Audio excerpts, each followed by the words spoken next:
This is the story of Arthur Wharton. To start off, soccer had become a well-known sport or had gained popularity during the mid-1800s throughout the world. Arthur, who was born in Ghana, which was called the Gold Coast, had moved to the United Kingdom when he was only 19 years old. While looking for his chance to start playing soccer, he was already known to be a very good athlete before playing. He was known for running 100 yards in 10 seconds and also considered to be the first black player to play cricket, and also was a world-class cyclist. So he wasn't just a man of one trade. All of these previous attributes and achievements led to him being picked up by the soccer team known as Darlington, which was a very good team back in the day. Playing as their goalkeeper, he had gained interest from Preston North End, which back then was one of the best teams around the world. After being signed by Preston North End, he had continued to play soccer until 1888, and then he strangely left to pursue a career as a professional runner. After that, he had gotten married to a woman named Emma Lister in 1890. After working as being a runner for a year, he had decided to come back to soccer and gained automatic interest from Rotherham Town. Once he had signed for them, he could play for another club. Immediately after playing for them, he had left to Sheffield Wednesday, and they had an FA Cup game, which is a domestic trophy in England, and the weather had postponed the match, in which Arthur had a trial match with Sheffield against a random district team.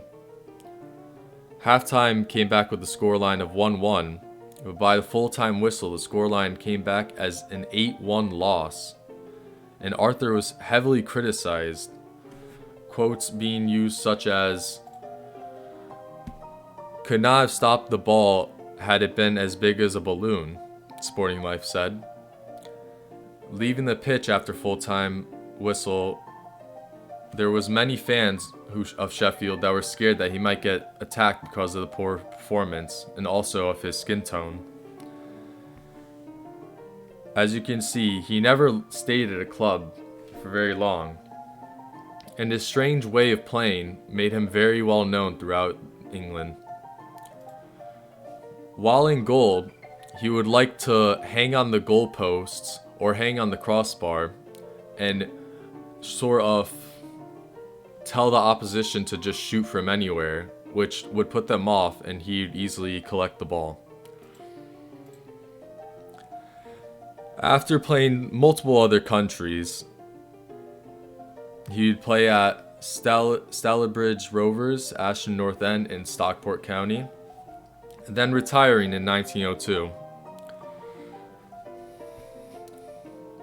During his stay at his last club, which was Ashton North End, he had opened a tobacco shop located in Ashton-under-Lyne in England.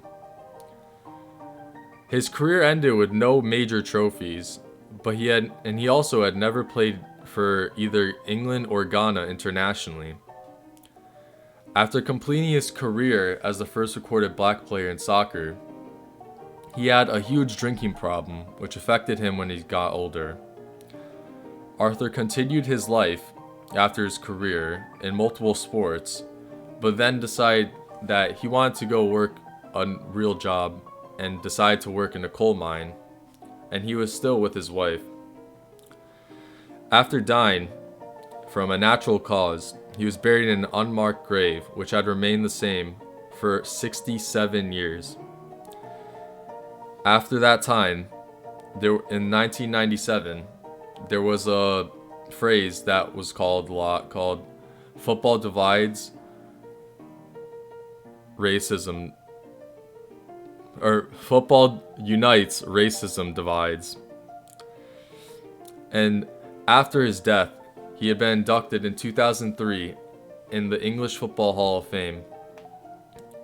Not for his performances as a player, even though he was a good player, and not for his trophies, which were none.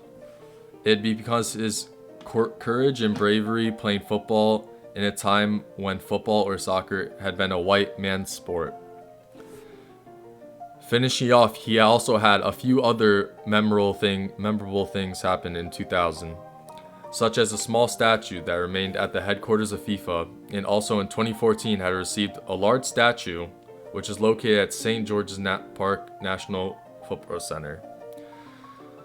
The last thing that happened to him was he had gotten a small mural in his first club he had signed for in Tottenham, and this was made in 2020, so to this day he is still remembered as a great person and also a good player.